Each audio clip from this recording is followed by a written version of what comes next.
اعوذ باللہ من الشیطان الرجیم بسم اللہ الرحمن الرحیم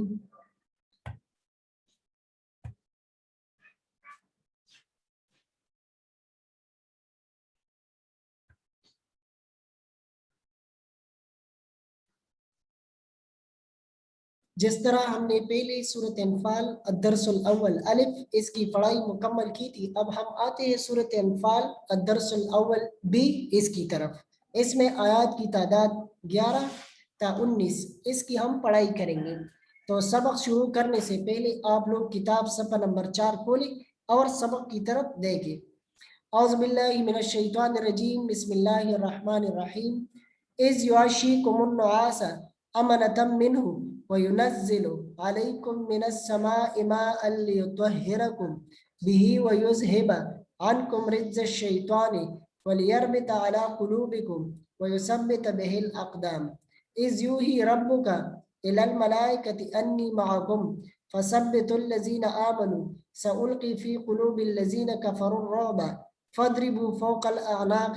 وَاضْرِبُوا مِنْهُمْ كُلَّ بَنَانٍ۔ جس طرح ہم پہلی لفظی ترجمہ کر لیتے، پھر اس کے بعد آیات مبارکہ کی تھوڑی سی تفصیل اور پھر اس کے بعد محاورہ ترجمہ کر لیتے۔ تو آپ لوگ سب سے پہلے آپ لوگ لفظی ترجمہ کی طرف دیکھ لیں۔ بسم اللہ الرحمن الرحیم اذ یعشیکم النعاس امنۃ منہ، اذ جب، یعشیکم جس نے تمہیں ڈانپ لیا، طاری کر دیا، النعاس اون آلودگی، امنتن تسکین، منہ اس سے، وَيُنَزِّلُ اور اتارا اس نے، وَيُنَزِّلُ اور اتارا اس نے، علیکم تم پر، من سے، السماء آسمان، ماءً پانی، لیطہرکم تاکہ پاک کر دے، عنکم بھی ان سے، لیطہرکم تاکہ پاک کر دے، بھی اس سے، وَيُذْهِبَ اور دور کر دے، عنکم تم سے، رجز الشیطان شیطان کی پلیتی، شیطان کی نجاست، ولیربط اور تاکہ باندھ دے، مضبوط کر دے، علی پر، قلوبکم تمہارے دل، اس سے تمہارے دلوں کو مضبوط کر دے، ویثبت اور جما دے، بھی ان سے، الاقدام تمہارے قدم، اذ یاد کرو اس وقت کو، یوں ہی وہی بھیجے، ربوں کا تیرا رب، الی الملائکۃ ملائکہ کی طرف، فرشتوں کی طرف، انی بے شک کہ میں، معکم تمہاری ساتھ، فثبتوا الذین تم ثابت قدم رکھو، الذین او لوگ، فثبتوا الذین آپ لوگ کیا کریں، فثبتوا الذین ثابت قدم رکھو، الذین ان لوگوں کو، آمنو جو ایمان لے کے آئے، سألقی ان قریب میں ڈال دوں گا، فی میں، قلوب الذین ان دلوں، قلوب الذین ان لوگوں کی دلوں میں، کفروا جو کافر ہے، الرعب رعب، فاضربوا آپ لوگ مارو، فوق الاعناق اوپر گردنے، واضربوا اور مارو ان سے، منہم ان میں سے، کل بنان ہر جوڑ ہر پھوڑ۔ یہاں بھی اس آیت مبارکہ اس کی آپ لوگ بامحاورہ ترجمہ کی طرف دیکھیں، اذ یعشیکم النعاس امنۃ منہ وینزل علیکم من السماء ماء لیطہرکم بہ ویذہب عنکم رجز الشیطان ولیربط علی قلوبکم ویثبت بہ الاقدام۔ اذ یعشیکم النعاس جب اس نے تمہاری تسکین کے لیے اپنی طرف سے تمہیں نیند کی چادر اڑا دی، اذ یعشیکم النعاس امنۃ منہ جب اس نے تمہاری تسکین کے لیے اپنے طرف سے تمہیں نیند کی چادر اڑا دی، اللہ تعالیٰ نے آپ لوگوں پر نیند طاری کر دی، وَيُنَزِّلْ عَلَيْكُم مِّنَ السَّمَاءِ مَاءً اور تم پر آسمان سے پانی برسا دیا، کہ تم ان سے، مَاءً لِيُطَهِّرَكُم بِهِ کہ تم ان سے نہلا کر پاک کر دے، وَيُذْهِبَ عَنكُم رِجْزَ الشَّيْطَانِ اور شیطانی نجاست کو تم سے دور کر دے، وَلِيَرْبِطَ عَلَى قُلُوبِكُمْ اور اس سے بھی تمہارے دلوں کو مضبوط کر دے، وَيُثَبِّتَ بِهِ الْأَقْدَامَ اور ان سے تمہاری پاؤں کو جمائے رکھے، اس یاد کرو اس وقت کو، یوحی ربک الی الملائکۃ انی معکم جب تمہارا پروردگار فرشتوں کو ارشاد فرماتا تھا کہ میں تمہارے ساتھ ہوں، انی معکم کہ میں تمہارے ساتھ ہوں، فثبتوا الذین آمنوا پس